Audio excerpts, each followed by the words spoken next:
धन्यवाद सभापति महोदय। हम ही को कातिल कहेगी दुनिया, हमारा ही कत्लेआम होगा।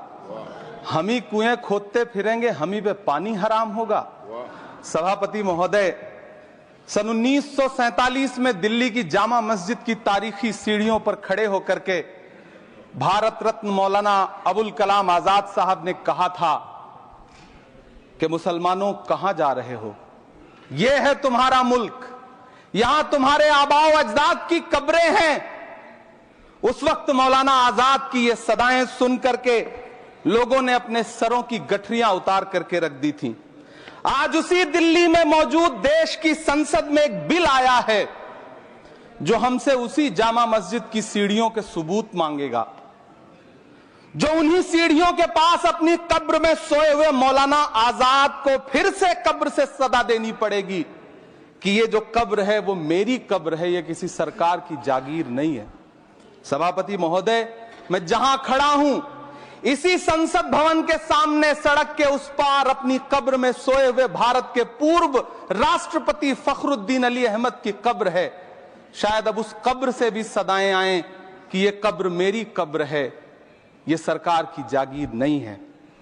सभापति महोदय, मैं वक्फ कानूनों में किए जा रहे संविधान विरोधी बदलावों के खिलाफ बोलने के लिए खड़ा हुआ हूं। संविधान का आर्टिकल 14 हो, 29 हो, 30 हो, चीख चीख कर कहता है कि देश में सब बराबर के हकदार हैं। आर्टिकल 26 कहता है कि सबको अपने अपने मजहबी कामों के लिए मंदिर, मस्जिद, गिरजाघर, गुरुद्वारों का निर्माण करने का हक है और उसका रखरखाव का भी हक है। लेकिन डॉक्टर बाबा साहब अंबेडकर के संविधान को हर दिन कुचलने वाली ये सरकार देश के मुसलमानों से नफरत में इतनी अंधी हो गई है कि खुलेआम देश की संसद में देश सरकार के माइनॉरिटी मिनिस्टर साहब और होम मिनिस्टर साहब झूठ बोलते हैं और देश को गुमराह करते हैं, झूठ शब्द असत्य बोलते हैं। सरकार ने इस बिल का नाम उम्मीद रखा है। मंत्री जी कल से इसे देश के मुसलमानों के लिए नई उम्मीद बता रहे हैं। नहीं मंत्री जी, न तो यह बिल मुसलमानों के लिए नई उम्मीद है और न ही उम्मीद की नई किरण। सभापति महोदय, भाजपा ने पूरे देश में वक्फ के नाम पर कई सारे झूठ फैलाए हैं। आइए आज उनकी सच्चाई पर बात करते हैं। वक्फ ट्रिब्यूनल को ऐसे बताया जाता है जैसे वक्फ ट्रिब्यूनल कोई मजहबी खाप पंचायत हो। सभापति महोदय, जबकि सच्चाई यह है कि वक्फ ट्रिब्यूनल भी तो सरकारी न्यायिक विभाग है जिसमें सरकार द्वारा नियुक्त जज होते हैं, जिसमें प्रशासनिक अधिकारी होते हैं, कहीं ऊपर से थोड़ी आ गए। सभापति महोदय, देश के गृह मंत्री जी ने इसी सदन में कहा कि वक्फ ट्रिब्यूनल के फैसले के खिलाफ कोई कोर्ट नहीं जा सकता, जबकि सच यह है कि वक्फ एक्ट 1995 की धारा 83(9) के तहत हाई कोर्ट वक्फ ट्रिब्यूनल के फैसले की न सिर्फ समीक्षा कर सकता है बल्कि उसे बदल भी सकता है। सच तो यह है कि वक्फ बोर्ड खुद अपनी जमीनों के लिए कई सारी कोर्ट में मुकदमे लड़ रहा है। सभापति महोदय, दिल्ली की जिन 123 संपत्तियों को लेकर कल माइनॉरिटी मिनिस्टर, होम मिनिस्टर साहब और अभी आदरणीय नेता सदन बात कर रहे थे, आइए उनकी सच्चाइयों पे भी बात करते हैं। 1911 में जब अंग्रेजी हुकूमत ने कोलकाता के बजाय दिल्ली को राजधानी बनाने का फैसला किया तो रायसीना हिल्स के चारों तरफ जो मुसलमानों की ढेर सारी जमीनें थी उनको एक्वायर किया गया और लुटियन को इसकी तामीर की जिम्मेदारी सौंपी गई। सेंट्रल विस्टा की तरह लुटियन जोन का मेगा प्लान तैयार हुआ, लेकिन उस वक्त के मुसलमानों ने उस वक्त की अंग्रेजी हुकूमत से अपनी इबादत गाहों को बचाने के लिए लड़ाई लड़ी। मामला ब्रिटिश गवर्नमेंट तक पहुंचा। तब यह तय हुआ कि वो जो धार्मिक स्थल हैं उन्हें जस का तस रहने दिया जाएगा। इंडिया गेट के बगल वाली मस्जिद हो, जाब्तागंज, सुनहरी बाग मस्जिद हो, पार्लियामेंट रोड वाली मस्जिद हो, ऐसी 123 संपत्तियों के मैनेजमेंट के लिए 1913 में मुसलमान वक्फ वैलिडेशन एक्ट बना और उसके बाद एक नया शहर बसाया गया जिसे लुटियंस जोन का नाम दिया गया। फिर 1943-45 के बीच एक और समझौता हुआ आजादी से पहले उसके तहत काफी सारी वक्फ जायदादों को सुन्नी मजलिस औकाफ बनाकर उसके अंडर किया गया ताकि उसकी देखरेख की जा सके। गृह मंत्री जी 2 दिन से सदन में जो बात कह रहे हैं वो दरअसल 123 संपत्तियां उसी सुन्नी मजलिस औकाफ के तहत आती है। सभापति महोदय, आजाद भारत आजाद हुआ। आजादी के बाद भारत में 1954 में वक्फ एक्ट लागू हुआ, जिसकी धारा 9 के तहत 1964 में केंद्रीय वक्फ काउंसिल का गठन हुआ। दिल्ली की वही 123 प्रॉपर्टीज को 1970 में सर्वे गजट करके गजट नोटिफाई किया गया। इसके निपटारे के लिए पूर्व प्रधानमंत्री इंदिरा जी के द्वारा 1974 में एक बर्नी कमेटी बनाई गई। बर्नी कमेटी ने 1976 में इन 123 संपत्तियों को दिल्ली वक्फ बोर्ड की संपत्ति होने की रिपोर्ट सौंपी। उस रिपोर्ट के आधार पर 1984 में कांग्रेस सरकार ने उन 123 प्रॉपर्टीज को दिल्ली वक्फ बोर्ड को सौंपने का फैसला किया, जिसके खिलाफ विश्व हिंदू परिषद कोर्ट गई। मामला 2011 तक पेंडिंग रहा।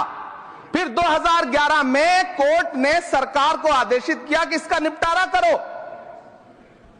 तब 2013 में तत्कालीन यूपीए सरकार ने दिल्ली की उन्हीं 123 जायदादों को बर्नी कमेटी की सिफारिशों के मुताबिक वक्फ बोर्ड के हवाले किया। यही वो प्रॉपर्टीज हैं जिनके नाम से गृह मंत्री जी कल से कांग्रेस को कोस रहे हैं। फिर आई 2014 में भाजपा की सरकार, जो तब से इन जमीनों को हड़पने की साजिश कर रही है। जिस बिल को मुसलमानों के हुकूक की हिफाजत करने वाला बिल बताया जा रहा है, उसी को पेश करने के लिए और उस पर बात करने के लिए लोकसभा में भाजपा सरकार के पास एक भी मुस्लिम सांसद नहीं है। जिस वक्त, मैं लोकसभा कह रहा हूं, सुना करिए, जिस वक्फ बिल को मुस्लिम महिलाओं को हक दिलाने वाला बताया जा रहा है, उसे संसद में पेश करने वाली पार्टी के पास न तो राज्यसभा में, न लोकसभा में, न देश की किसी विधानसभा में एक भी मुस्लिम महिला सदस्य नहीं। कल किरण रिजिजू जी कह रहे थे कि रेलवे की जमीनें देश की जमीनें हैं, डिफेंस की जमीनें देश की जमीनें हैं। हां मंत्री जी, हैं, बिल्कुल हैं।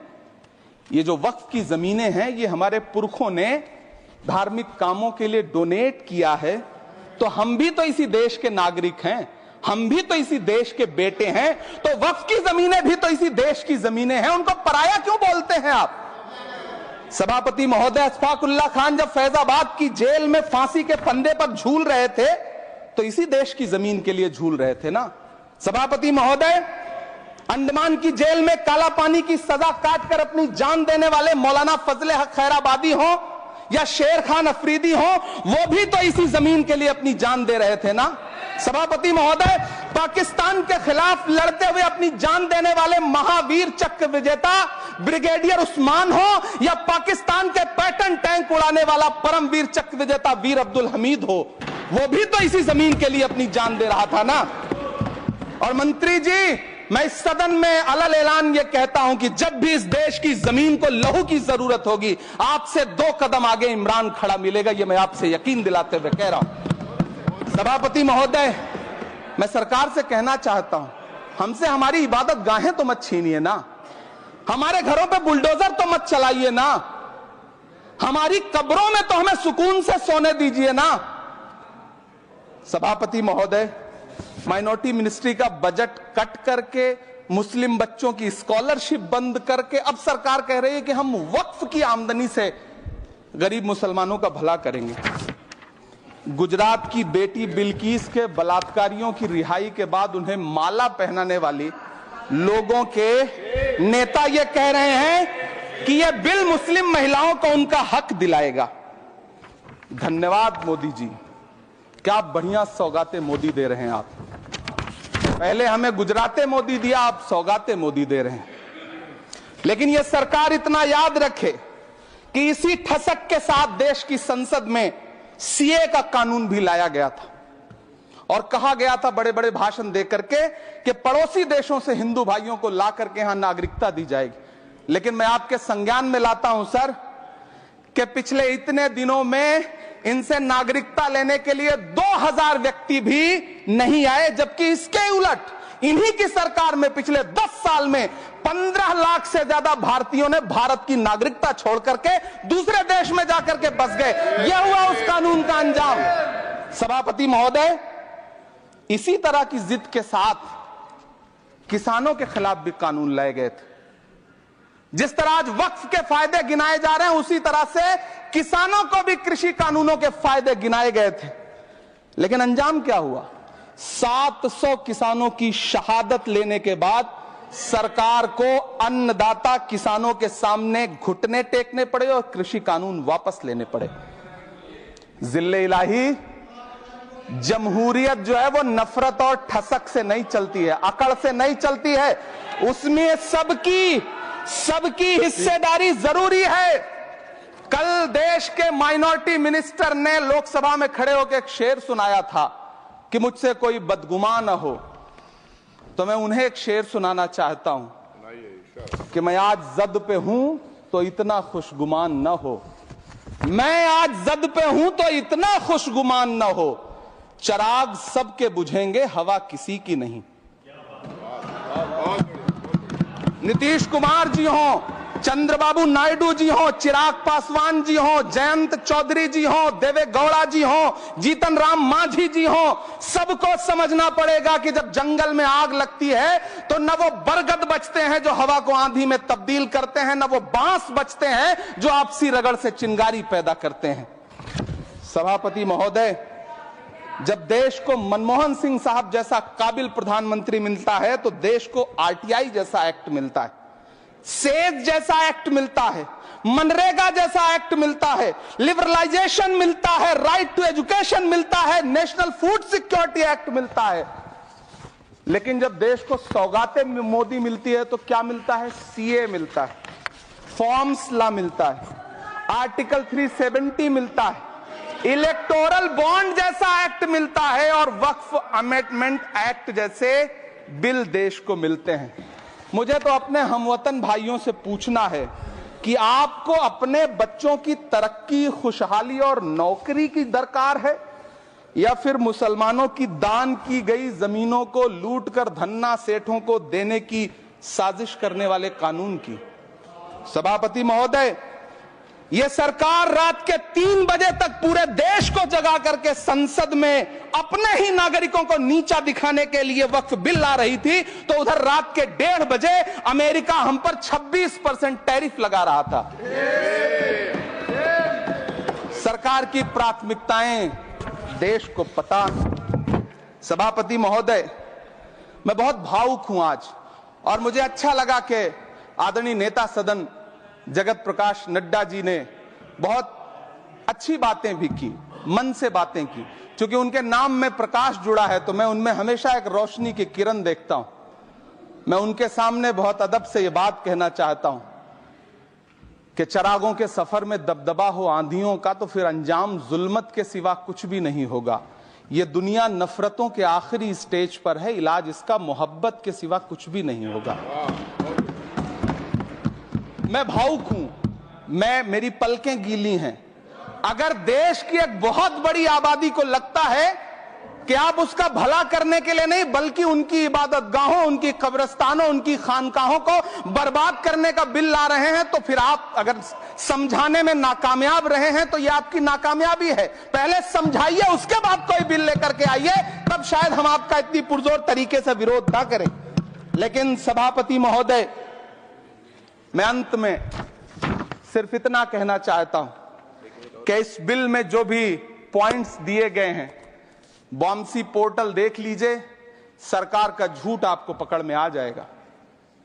हम डरे नहीं हैं, हम सिर्फ सरकार से अपील कर रहे हैं कि हमें अपना समझिए। हम आपके अपने हैं, इस देश के नागरिक हैं और आप ताकत में हैं। संख्या बल के आधार पर बिल हो सकता है आप पास करा लें, लेकिन आपको यह बात समझनी पड़ेगी कि हम तो वो तारीख हैं, जहनों में रहना है जिसे, कागजी पुर्जे नहीं जो फाड़ डाले जाएंगे। जिस जमीन पर मैं खड़ा हूं यह मेरी पहचान है। आप आंधी हैं तो क्या मुझको उड़ा ले जाएंगे? आपको यह बात समझनी पड़ेगी। आपको अगर इतना विपक्ष की तरफ से पहले जेपीसी में इतने सारे पॉइंट्स आए और उसके बाद कल से लोकसभा में और राज्यसभा में सुझाव आप सुनने को तैयार नहीं है, लोगों की शंका को दूर करने के बारे में आप बिल्कुल सोच नहीं रहे, बस आप कह रहे हैं यह बिल उम्मीद की नई किरण है। नहीं साहब, इसे भले किरण जी लेके आए हैं, लेकिन ये उम्मीद की नहीं बल्कि नाउम्मीदी की किरण है। और इस देश की एक बहुत बड़ी आबादी इस बात से खदशे में है, शक में है कि आप सीधे उनकी जमीनों को लूट करके धन्ना सेठों को बेचना चाहते हैं। मेरी अब भी आपसे अपील है कि इस बिल को वापस लीजिए। यह बिल कहीं से आपके अपने नागरिकों के लिए अच्छा नहीं है। यह बिल सिर्फ इस देश के मुसलमानों को नीचा दिखाने का और अपने एक ऐसे मतदाता वर्ग को खुश करने का बिल है जिनको इस बिल के पास हो जाने से कुछ मिलेगा भी नहीं। लेकिन आप एक नैरेटिव देना चाहते हैं, एक मैसेज देना चाहते हैं। मेरी आपसे अपील है कि कृपया ये जो सबका साथ सबका विकास का नारा है, इस नारे को रत्ती भर तो चरित्रार्थ कर दीजिए। बहुत बहुत धन्यवाद।